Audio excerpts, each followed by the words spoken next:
Ladies and gentlemen, welcome back to Anything Blows. My name's Andrew Dika, and today I am proud to have 2-0 professional boxer Joshua Rose on the channel. Joshua, how you doing, my man?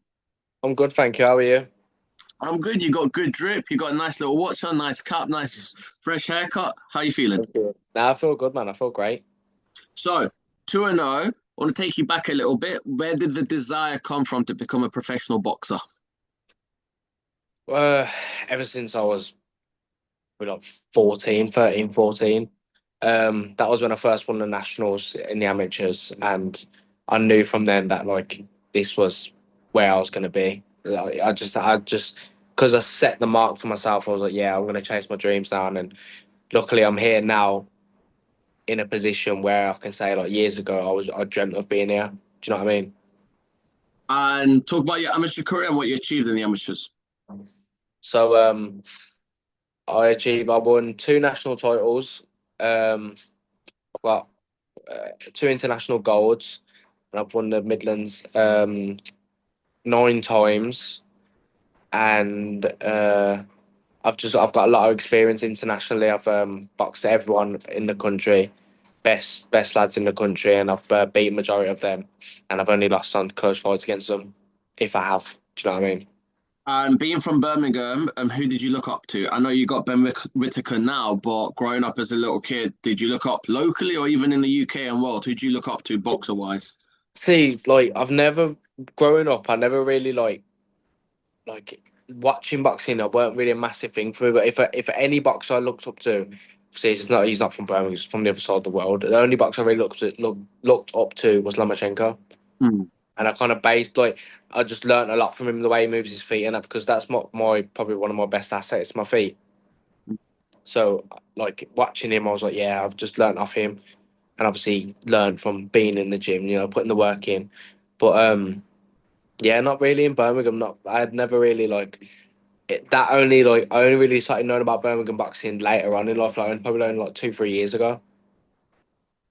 Talk about that. And I look up to them a lot. Do you feel like, would you say it's one of the best places in the world for footwork? The Ukrainians, obviously the Russian, because I believe the Lomachenko, I think he took 2 years off to do Russian tap dancing, or there's like a Yeah, story yeah, yeah. there. Would you say they have one of the best footwork and techniques in the world? I'd say he has. I don't know about a lot of them because most Russian fighters, like I've seen them and I've to be fair, I've sparred a few of them. They're just they can be crap. Like they're just being honest. But the best footwork I've seen from Cuba, the boxers from Mm. Cuba, they're unreal. Their footwork, their head movements, absolute joke. Talk about that there. Takeaway boxing in life. Who did you look up to growing up? Oh, easily just say my dad. So, but I've always, every time I look to my dad, he's my hero, and I've always wanted to be like him. So Um, he's the man I follow in footsteps. Bear me 1 second. I'm gonna get something for you.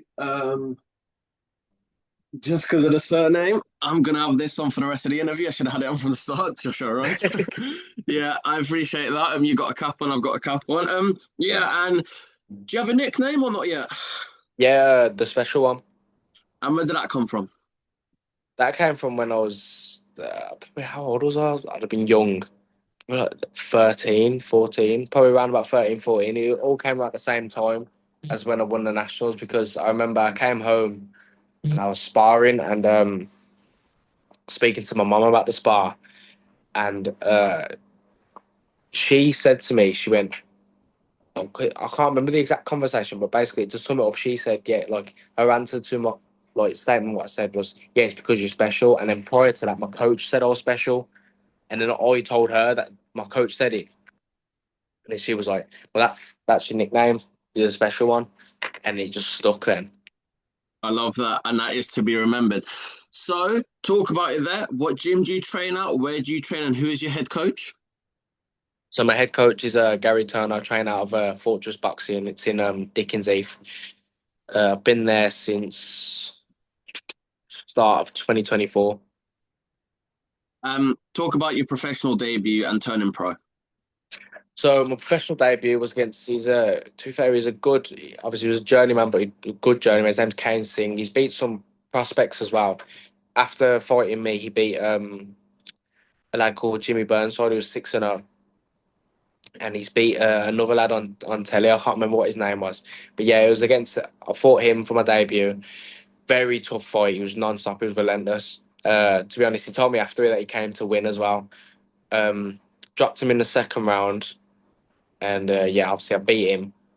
But yeah, he was a tough opponent. And then, did you feel any nerves, any jitters, or as you say, the special one? Do you feel like this is what you were made for and those dreams come true? Yeah, definitely. I feel like everything that's happening now is exactly how I'd pictured it in my head when I was little. And like on the day I weren't really nervous. I was more excited because like it was so new to me, like being on first of all wearing shorts and not wearing a vest in the ring because obviously being an amateur you have to wear a vest. That was new to me. Like the little things like having a walkout, having interviews and whatnot, all that was just so new to me and I was excited to just get in there and show my talent. And what did you have for your walkout song? My first one was Jumpman by Drake. And the second one? Um, Warriors Dance, The Prodigy. And what are we gonna get for the third one, or we have to find out on fight night? Nah, you'll find out in the day. That's hidden. That is only a few people know about that one. I'm saving it for when it gets on the big screen. And you kind of rehearse them? Do you kind of pre-save them, or whatever you feel in the moment? So I've got a playlist where I've just added potential songs that I'd like to pick from, and like when I get into camp, there's it's weird like certain moods I'll be in throughout camp, and then like one song will just stick out to me, and I'll be like, yeah, I'm just gonna pick that one, and then I'll just stick with it. And then the second professional fight, talk about it. So I fought a guy. His name's Jose Manuel Perez. He's a good journeyman as well. He's fought Royston Barney Smith. Royston Barney Smith stopped him in the fourth round. Um, and he fought the week before me and the week after me and beat both of them. Wow. So he's quite good. Both English lads as well that he beat. Um, but yeah, I got in with him. He was a bit awkward. He kind of ran away a lot from me, but he didn't really want to engage. It was kind of like a breeze through that fight. Like I kind of just breezed through it and I worked through the gears as I got along. And I think after when I got to the fourth round, I started hurting him. And like I said to everyone else after the fight, I think if I had like an extra 2 rounds, I probably could have stopped him. And that showed not only a lot about you, showing that you can get through these guys, but only how good the journeymen are. Because, they're seen as journeymen and people want to walk over them, but they're Yeah, yeah. capable of stopping people and causing Oh, yeah. upsets. Yeah, definitely. Like I'll always say, and it like every fighter that you get in the ring with is dangerous in the first 3 rounds, 100%. No matter who it is, they could literally be the crappiest boxer ever, but they'll be dangerous no matter what because it's the first 3 rounds. You got to figure each other out, and everyone's got that much energy still. And then after that, then you can start to break them down. Which one were you most proud of out of number one and number two? Number one, 100%, because it showed my it showed not only did it show like the skill set that I've got. Everyone knows about my skill set, but it showed my like determination, my heart in the fight. Because a lot of fighters, like with the war that me and him had, a lot of fighters they probably would have like really backed off a lot with the last probably 2 rounds. But with me, I was just there going so thinking like in my head, I was thinking if you're gonna like beat me, you gotta knock me spark out. That's the mindset I go into every single time. And for people that haven't seen you on the scene, describe your fight style and describe who Joshua Rose is in the ring. I'd like to say that I'm probably like calm, a calm fighter, but destructive.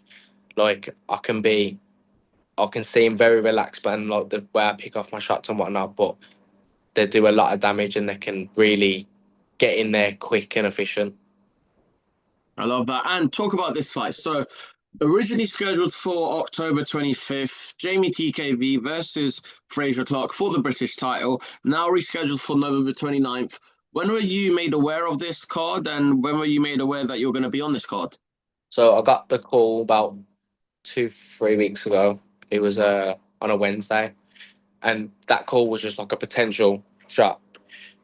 Yes, pardon me. And then yeah, obviously I said yes, and then never heard nothing for a week, and then about it was 2 weeks ago today.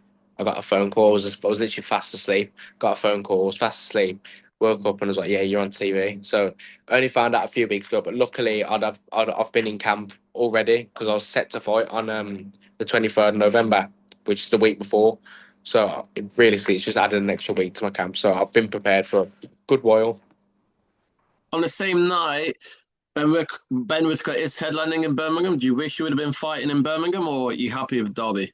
Well, yeah, I am happy with that because I'm on TV. It's my first time getting on TV, and like it's look, I've got to be grateful. We've got I'm getting, I'm counting my blessings. You know what I mean? But in an ideal world, yeah, I would have liked to be fighting in Birmingham because one, where he's fighting is literally 10 minutes up the road from me. So I'd be driving 10 minutes up the road, and then everyone I'd know would be there. I'd sell way more tickets than what I've sold now. Are you a big ticket seller? Yeah, I am a big ticket seller. I average around. Well, the minimum I can round about do is at least 120 on a small horse show. That's sick. And how many did you do for your first one and your second one? My first one I'd done. What did I do? I think it was just over 150. Um, and then the second one, it was just short. I think it was like 120, 110. I can't remember roughly. It was around about them numbers. That's sick. And then how many do you expect to have out for this one? Obviously, being a TV show. I know it's a bit further out than Birmingham, but it's not too far. Well, to be fair, obviously there's limited tickets, but if say if I was to get given the Yeah. amount like I'd wanted, I'd have sold them all. Do you know what I mean? But there's limited tickets that I've been given. Um, so all the tickets I've been given, I've sold nearly all of them already. I think I've only got about 20 left, and yeah, we've got about 3 weeks to go. So that's Love it. that. And Yeah, so talk about it there. So many greats have fought on BBC.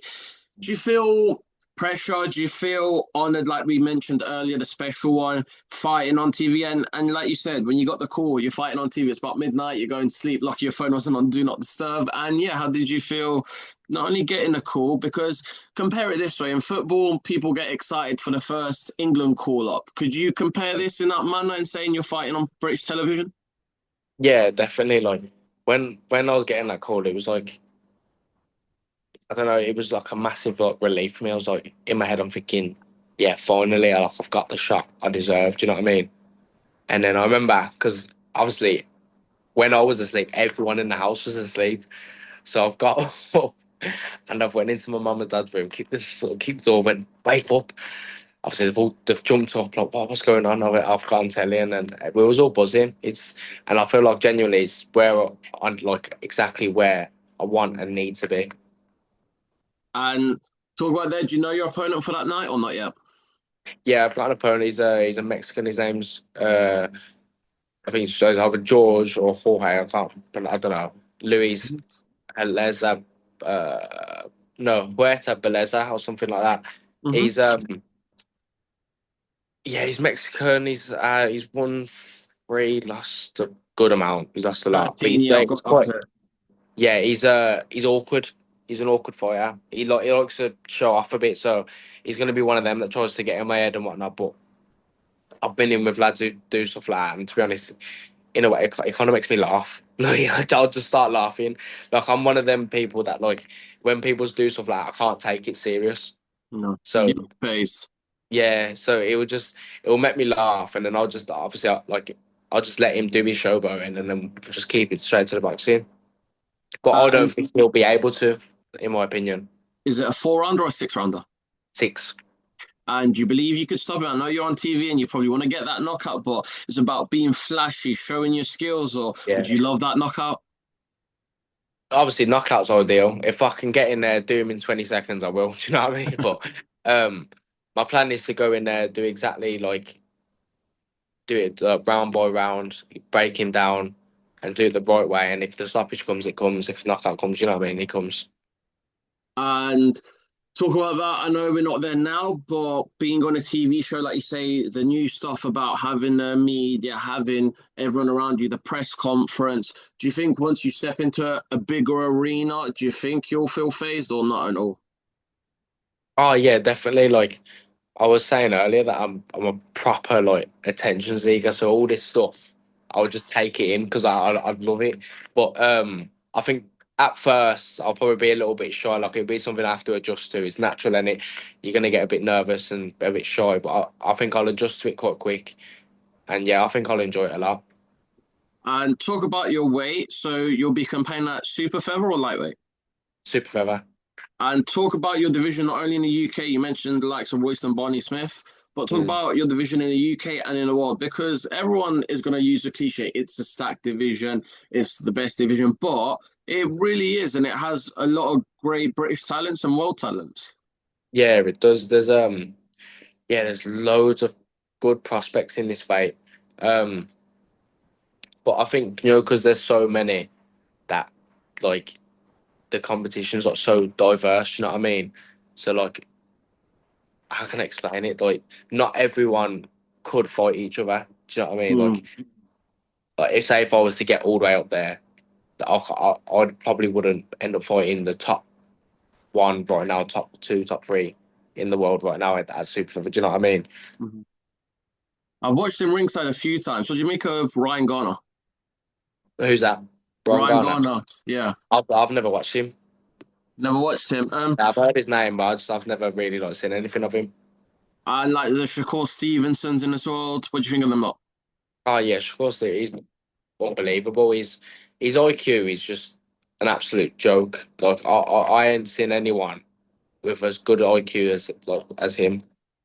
Genuinely, and like I'll stand on that. Like I used to be a massive Tank fan, and then soon as I watched Shakur versus Zepeda, I was just like, nah, he's been the man since.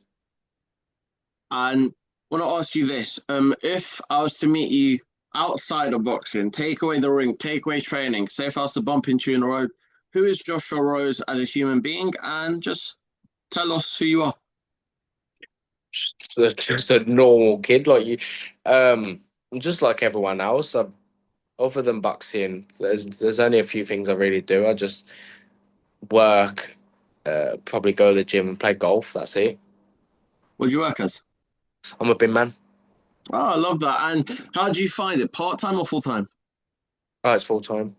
And do you think it helps with the physique, carrying all those bins, helping with like lifting weights and stuff? Yeah, yeah. Over the years, it's definitely made me stronger, but it can be a proper nose over some of the days, like having to pick up the stinking heavy bags. But it's part of the job, innit? You got to do it. And do you support a football team or not really? Yeah, Blues. I'm Blues And what fans. do you make of Birmingham this season? Same as last season. To be honest, as well, like obviously I do like Blues. I I've only ever been to the game once when I was young, but I need to get back on it because I'm so focused in camp. I don't really get the chance to watch football and that anymore. My schedule's so stacked. Like even today, like I've been non-stop all day. So yeah, And Ben Shalom's done Bournemouth Stadium. He's done Selhurst Park with Crystal Palace. Obviously, done Tottenham with Eubank Junior and Conor Ben, which they're doing next week. When would you love to sell out your ground? what's that say again? Sorry, what was the last bit you said? When would you love to sell out your ground and have your hometown faithful in Birmingham? When would I? Yeah. As soon as possible. And then when can we see you headlining a show on the BBC? Well, I'll give a prediction. I'll say 2 years from now. 2 years from now. Yeah. Nice. 2027. Few speed runs. You can either go through these quickly or take your time on them. Who's your favorite artist of all time? What's your favorite song of all time? What's your favorite TV series of all time? And what's your favorite movie of all time? Oh, okay. Favorite artist of all time, Drake. Mm. Favorite song of all time, probably.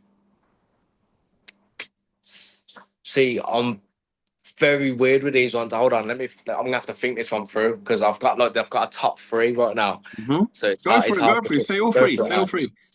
Okay, so number one, Drake, The Resistance. Number two, Yosemite by Ketama. He's a techno house artist. Um, and number three would be da, da, da, da, da, da. I'll say Travis Scott, Butterfly Effect. And then TV series? TV series. Oh, The Walking Dead, Ooh. And favorite movie of all time? Tron Legacy, the second one. If there is to be a film on Joshua Royce, who would you have playing yourself? What actor? Oh, that's a good question. That is.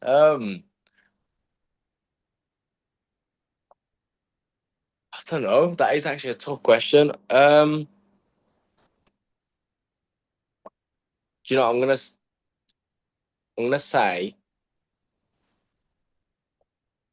I'm gonna say Tom Holland. I love that. Yeah, that is good.